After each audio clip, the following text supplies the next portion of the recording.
नमस्ते बच्चों, आज कक्षा 10वीं के बीजगणित विषय में हम सभी लोग पाठ 3 समांतर श्रेणी अंकगणित श्रृंखला इसमें भाग 8वां।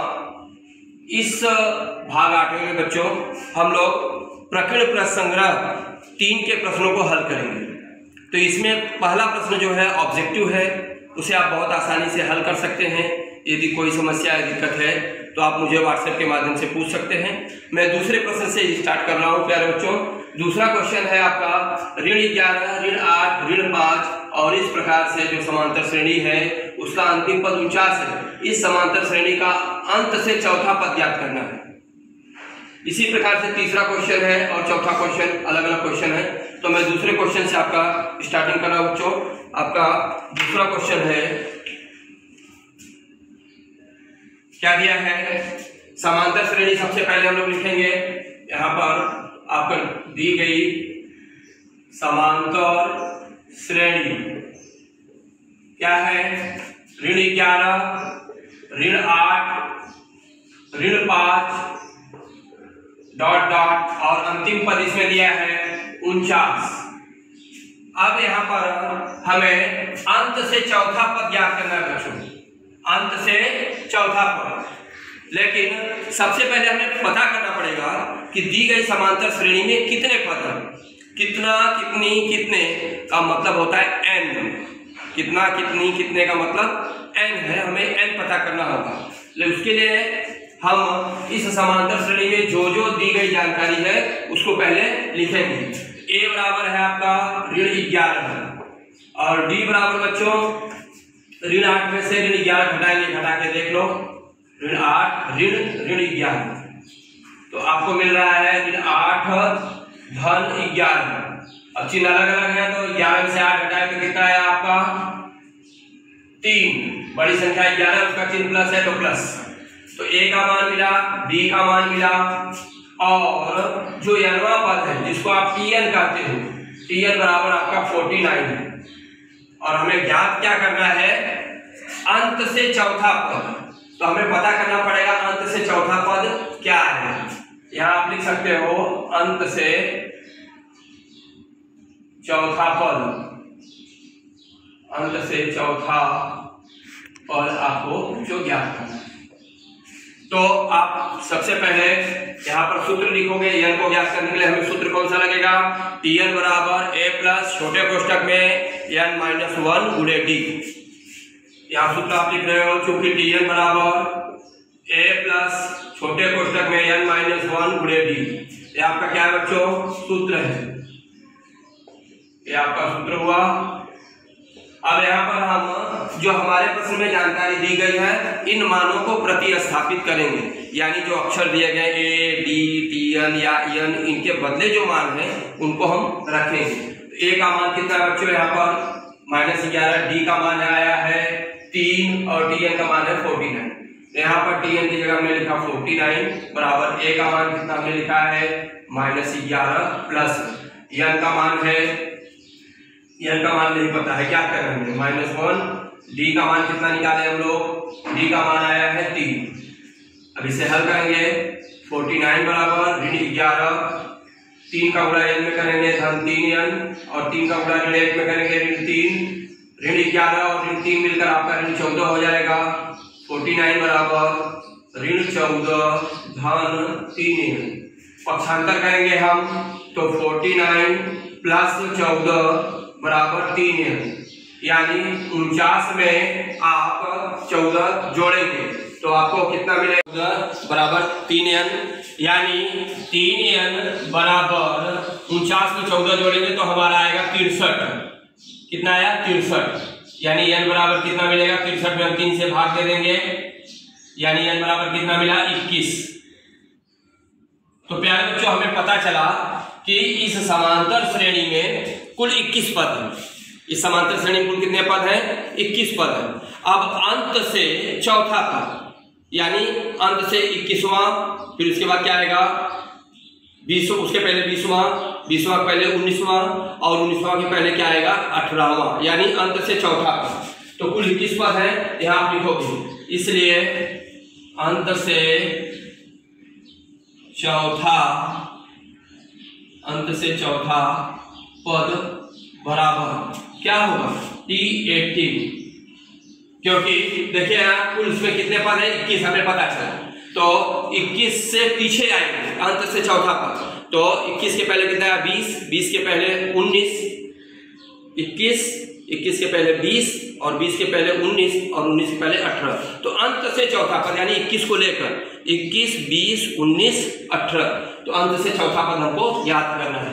यहाँ लिखेंगे क्योंकि Tn बराबर a प्लस n माइनस 1 पूरे d, इस सूत्र आप जानते हो, इसलिए अंत से चौथा पद यानी 18वां पद, a का मान कितना आप लिखे हो 11 धन n का मान 18 ऋण 1 और d का मान कितना है बच्चों 3 आया, ये इसलिए T18 बराबर अब ऋण 11 18 से घटाएंगे 17 गुणे 3, इसलिए T18 बराबर ऋण 11 17 51, तो ऋण 11 और 51 मिलकर कितना होगा बच्चों धन 40, T18 बराबर धन 40, यानी अंत से चौथे पद का मान जो है वो 40 है।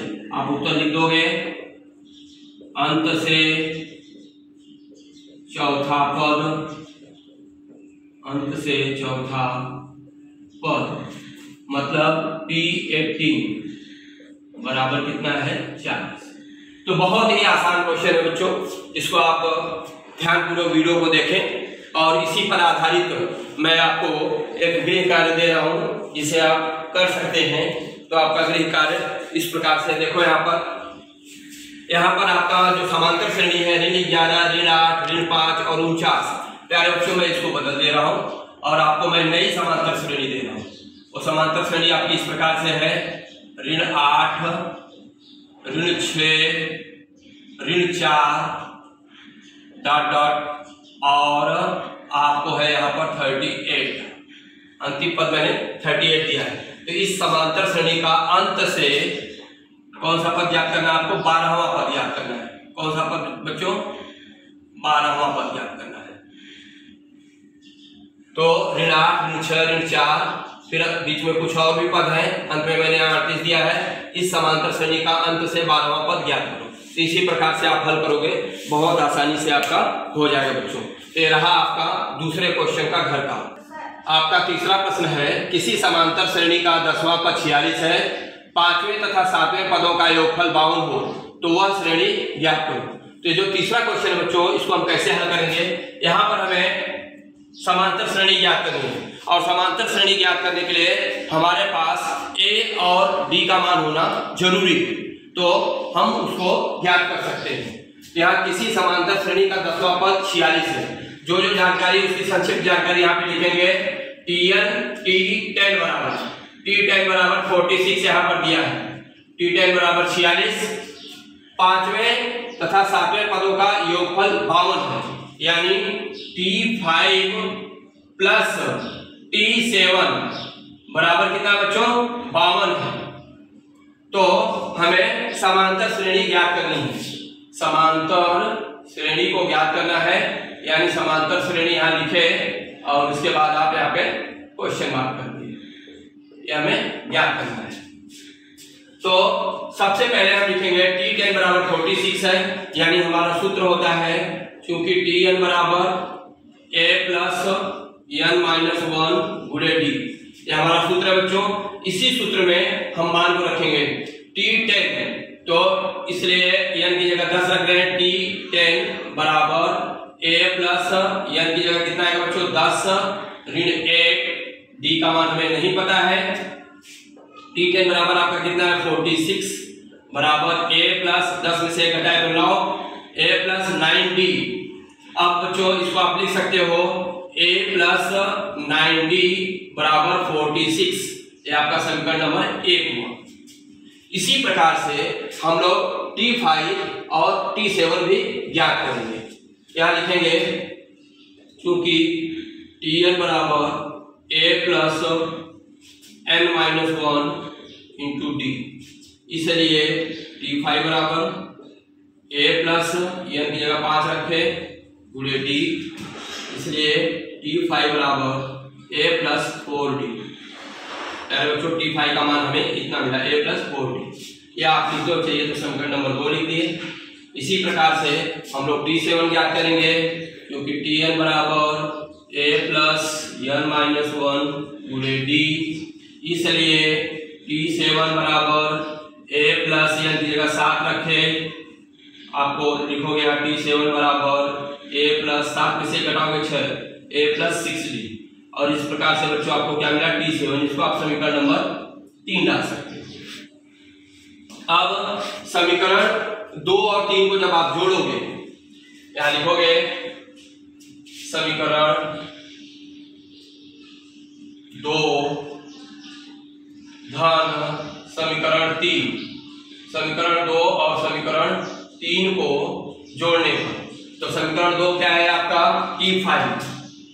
T5 प्लस T7, इसको हम जोड़ रहे हैं, तो क्या हुआ आपका ये T5 प्लस T5 का मान क्या है a plus 4d plus a plus 6d। अब आप इसके पहले जानते हैं, आपको दिया गया T5 प्लस T7 बराबर कितना है 52 बराबर a में एक जोड़ा तो 2a और 4d और 6d जोड़े तो 10d हुआ बच्चों। दोनों पक्षों में मैं 2 से भाग दे सकता हूं, यहाँ आपको मिलेगा 26 और यहाँ आएगा a प्लस 5d। आपको यह मान मिला है, आप इसको इस प्रकार से भी लिख सकते हो a प्लस 5d बराबर 26। यहाँ आप कारण दिखा दो, 2 से भाग देने, दोनों पक्षों में 2 से भाग देने। तो प्यारे बच्चों यह हुआ समीकरण नंबर आपका 4। अब आप जरा देखिए कि a प्लस 5d बराबर 26 और कहीं ऐसा मिला है, हाँ a प्लस 9d बराबर 46। तो समीकरण 1 और 4 पर हम विचार कर रहे हैं, तो a यहां भी है, a यहां भी है, यानी समीकरण 1 में से 4 को हम घटा दें तो हमें d का मान मिलेगा। लिखेंगे समीकरण 1 ऋण समीकरण 4।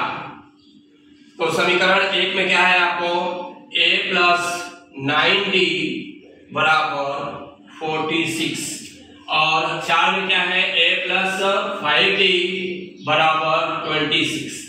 बच्चों हम घटा रहे हैं इसको, दूसरे समीकरण के सभी पदों के चिन्ह बदल जाएंगे, धने ऋणे कट गया आपका आया 0 और 9 में से आपने 5 घटाया तो प्लस 4d आया आपका बराबर 46 में से 26 घटाएंगे कितना आएगा 20।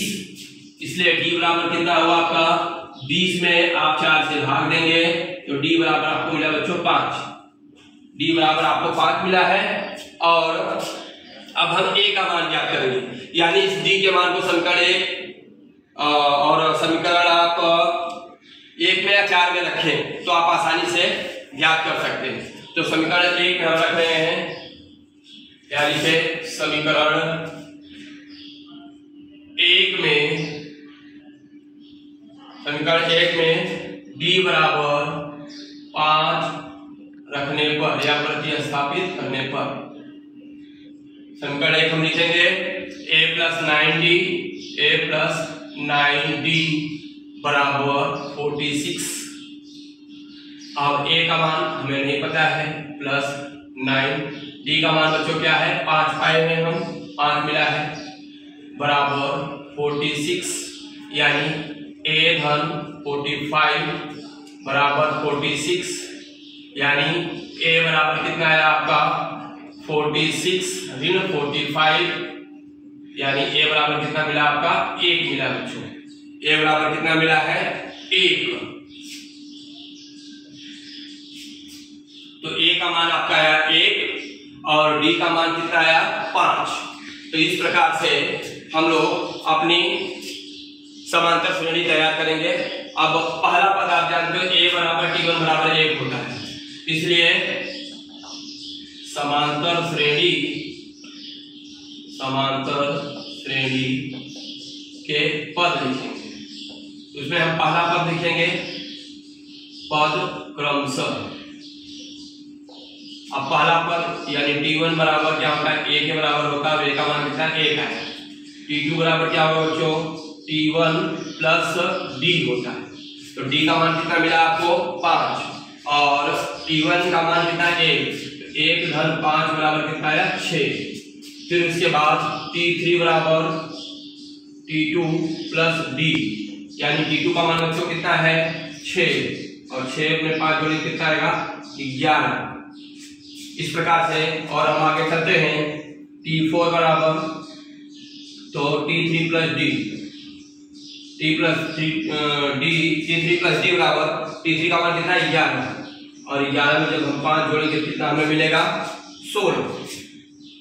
तो इस प्रकार से हमारी समांतर श्रेणी तैयार हो रही है और आप अनंत तक T4, T5, T6 आप प्राप्त कर सकते हैं। आप यहाँ ऐसा लिख दिए, आप उत्तर लिखेंगे। क्या दिया हमें प्रश्न, क्या पूछा है, तो वह श्रेणी या समांतर श्रेणी, यहाँ लिख देंगे वह समांतर श्रेणी आपकी क्या हो गई, पहला पद है 1, दूसरा पद है आपका 6, तीसरा पद कितना है 11, चौथा पद क्या है 16 और इस प्रकार से अनंत तक आप संख्याएं प्राप्त कर सकते हैं। तो प्यारे बच्चों, इस प्रकार से ये आपका प्रश्न है। आप इसी पर आधारित मैं आपको एक गृह कार्य दे रहा हूं। किसी समांतर श्रेणी का 10वां पद 20 है। 10वां पद कितना है 20 है बच्चों, यहाँ हमने लिखा 20 तथा 5वें तथा 8वें पद का योगफल जो है, 5वें तथा 8वें पद का योगफल है 26। यहाँ योगफल है 26, यहाँ 7वें जगह बेटा मैं 8वें पद कर दे रहा हूँ। 5वें तथा 8वें पद का योगफल है 26, तो वह श्रेणी ज्ञात करना है। तो वह श्रेणी आपको ज्ञात करना है। आप ध्यानपूर्वक इस सवाल को वीडियो देखेंगे तो आप आसानी से सवाल कर सकते हैं। अब बच्चों, इस प्रकार से रहा आपका तीसरे प्रश्न का गृह कार्य। चौथा प्रश्न है बच्चों, किसी समांतर श्रेणी का चौथा पद ऋण 15 और 9वां पद ऋण 30 है, तो उस श्रेणी के प्रथम 10 पदों का योगफल ज्ञात करना है। बहुत ही आसान प्रश्न है। हमें लिखना पड़ेगा चौथा पद ऋण 15 है, यानी यहाँ सूत्र लगाना होगा कि T4 बराबर A plus n-1 into D, यानी n की जगह 4 हो जाएगा और इस प्रकार से इस सूत्र का उपयोग करके इस सवाल को हम हल कर सकते हैं। तो आप देखो, जो आपके पास जानकारी पहले लिखेंगे, समांतर श्रेणी का चौथा पद यानी T4 बराबर कितना है बच्चों आपके पास, T4 बराबर -15 है और क्या दिया है 9वां पद यानी T9 बराबर कितना है आपका, T9 बराबर -30 है, ऐसा आपको दिया है। तो क्या ज्ञात करना है हमें, प्रथम 10 पदों का योगफल ज्ञात करना है, यानी यह सर्टेन ज्ञात करना है बच्चों। तो ध्यान दो, क्या लिखेंगे, चूंकि Tn बराबर A प्लस छोटे कोष्ठक में n-1 गुणे d, इसलिए T4 बराबर A प्लस n की जगह 4 रख रहे 4-1 गुणे d, इसलिए T4 का मान कितना है 15 दिया गया हमें, बराबर A प्लस 4 में से घटाएंगे तो 3d, इसलिए आप इसको लिख सकते हो A प्लस 3d बराबर 15। यह आपका वो बच्चों समीकरण नंबर 1। अब इसी प्रकार से T9 हमको दिया गया है, यहाँ लिखेंगे चूंकि Tn बराबर A प्लस छोटे कोष्ठक में n-1 गुणे d, यह आपका सूत्र है, आप अच्छी तरह से जानते हैं, यह भी आपका सूत्र ही है, यहाँ लिख सकते हैं इसके लिए, यह आपका सूत्र है। यहाँ भी सूत्र का इस्तेमाल करके, सूत्र का उपयोग करके आप अपने प्रश्न को आगे हल करेंगे। यहाँ लिखेंगे T9 बराबर A प्लस n की जगह 9 गुणे d, T9 का मान कितना है 30 बराबर A, 9 में से क्या A घटाए तो 8d, इसको आप क्या लिख सकते हो, इसलिए A प्लस 8d बराबर -30 और समीकरण नंबर क्या हुआ 2। प्यारे बच्चों, समीकरण 1 और 2 में आप देखोगे तो यहाँ भी A है और यहाँ भी A है, यानी समीकरण 1 में से समीकरण 2 को यदि हम घटाएं तो A हमारा कैंसिल हो जाएगा। यहाँ लिखेंगे समीकरण 1 ऋण समीकरण 2, यहाँ घटा रहे हैं समीकरण 1 में से 2 को। समीकरण 1 आप देखिए a प्लस 3d बराबर -15 और 2 क्या है a प्लस 8d बराबर -30। इसको हम घटा रहे हैं, घटाएंगे तो दूसरे समीकरण के प्रत्येक पद का चिन्ह बदल जाएगा। यहाँ प्लस है तो माइनस, यहाँ भी प्लस है तो माइनस, यहाँ माइनस है तो प्लस। अब धन ए और ऋण ए मिलकर क्या हो गया आपका 0 हुआ। धन 3d और ऋण 8d यह मिलकर क्या हो गया आपके ऋण 5d। उसी प्रकार से धन 30 और ऋण 15 मिलकर आपका क्या हो जाएगा धन 30 और ऋण 15 मिलकर आपका क्या हो जाएगा धन 15। बड़ी संख्या का चिन्ह लगाते हैं हमेशा। 30 का चिन्ह पहले ऋण था, अब धन हो गया। अब हमें d का मान चाहिए, d बराबर 15 बटे ऋण 5, यानी d बराबर कितना मिला बच्चों ऋण 3। 15 में ऋण 5 से भाग देंगे, धन और ऋण का भाग ऋण और 5 दिया 15। अब d का मान मिला, d के मान से हमें a के मान को प्राप्त करना है। यही मान उठा के हम समीकरण नंबर 1 में रख रहे हैं। तो हम लिखेंगे समीकरण 1 में d बराबर ऋण 3 प्रतिस्थापित, ऐसा भी आप लिख सकते हो या रखने पर दोनों से प्रतिस्थापित करने पर। अब बच्चों यहाँ आप समीकरण लिखो पहला a प्लस 3d बराबर ऋण 15। a का मान कितना है आपका नहीं मालूम है, a प्लस 3d का मान कितना है ऋण 3। आप इसे छोटे कोष्टक में रखें बराबर ऋण 15। ए धन और ऋण का गुणा ऋण 3 त्रिक का 9 बराबर ऋण 15। ए बराबर क्या होगा आपका ऋण 15, ऋण 9 बाएं पक्ष से दाहिने पक्ष में जाएगा तो धन 9। यहाँ पे कारण दिखा सकते हो पक्षांतर करने पर आप ऐसा लिख सकते हैं, पक्षांतर करने पर। अब यह है आपका ए बराबर ऋण 15 और धन 9 मिलकर कितना होगा ऋण 6। ए का मान कितना मिला आपको 6 मिला और डी का मान मिला ऋण 3। पूछा क्या गया है प्रथम 10 पदों का योगफल, यानी S10 पूछा गया है। इसके लिए भी हमारे पास सूत्र है बच्चों, यहां लिखेंगे चूंकि Sn बराबर n बटे 2 बड़े कोष्टक में 2a प्लस छोटे कोष्टक में n-1 छोटा कोष्टक 1 गुणे d। इस प्रकार से प्रथम 10 पदों का योगफल ज्ञात करने का हमारे लिए सूत्र है बच्चों। तो अब इसे हम लिख रहे हैं, इसलिए S10 बराबर यहाँ दिए गए 10 रख रहे हैं 2a 2 गुणे a का मान कितना बच्चों, a का मान हो गया आपके -6 प्लस n का मान कितना है 10 ऋण 1 और फिर गुणे d का मान कितना ध्यान रखें, d का मान क्या है ऋण 3। मान को प्रतिस्थापित करते समय जरा सावधानी बरतें, वहां पर ध्यान से आप उंगली रखा करें। d का मान कितना है ऋण 3। तो आप देखोगे यहाँ पे S10 बराबर 10 में 2 से भाग देंगे तो 5। अब 2 6 12 ऋण 12, 10 में से घटाएंगे 9, यानी 9 गुणे ऋण 3। इसको आगे हल करेंगे, S10 बराबर 5 बड़े कोष्टक में ऋण 12 धन और ऋण का गुणा ऋण 9 त्रिक 27, यानी आपको मिला S10 बराबर 5 गुणे ऋण 39। इसे आप कोष्टक में रखते हैं, इसलिए S10 बराबर 5 9 45 के 5 80 4 5 3 15 4 19 प्लस और माइनस का गुणा माइनस। तो इस प्रकार से आप देख रहे हैं आपको S10 यानी तो क्या कहा है श्रेणी के प्रथम 10 पदों का योगफल। तो उसी चीज को आप संक्षेप में लिखते हो S10 बराबर ऋण 195। इस प्रकार से बच्चों आपका ये सवाल क्रमांक चौथा हल हुआ। अब इसी पर आधारित एक मैं आपको गृह कार्य दे रहा हूं कि किसी समांतर श्रेणी का जो 5वां पद है, वो 5वां पद है यहाँ पर दिया है आपको 5वां पद ऋण 10 है। कितना बच्चों ऋण 10। और 9वां पद कितना दिया है आपको, 9वां पद आपको दिया है ऋण 18, ऋण 18 9वां पद। तो उस श्रेणी के प्रथम 20 पदों का योगफल ज्ञात करो। ध्यान दो, किसी समांतर श्रेणी का जो 5वां पद है वो ऋण 10 है और 9वां पद जो है वो ऋण 18 है। तो उस श्रेणी के प्रथम 20 पदों का योगफल ज्ञात करो। बहुत ही आसान क्वेश्चन है, आप इसे कर सकते हो। तो प्यारे बच्चों, मैंने आपको प्रकीर्ण प्रश्न संग्रह के प्रश्न क्रमांक 2, 3, 4 इसको हल करके दिखाया और इसी पर आधारित आपको गृह कार्य भी दिया हूँ। आप इसे शुक्रवार तक मुझे व्हाट्सएप करेंगे। प्रकीर्ण प्रश्न संग्रह के कुछ और नए प्रश्न अगले वीडियो में फिर से आपको मैं हल करके दिखाऊंगा। तब तक के लिए धन्यवाद।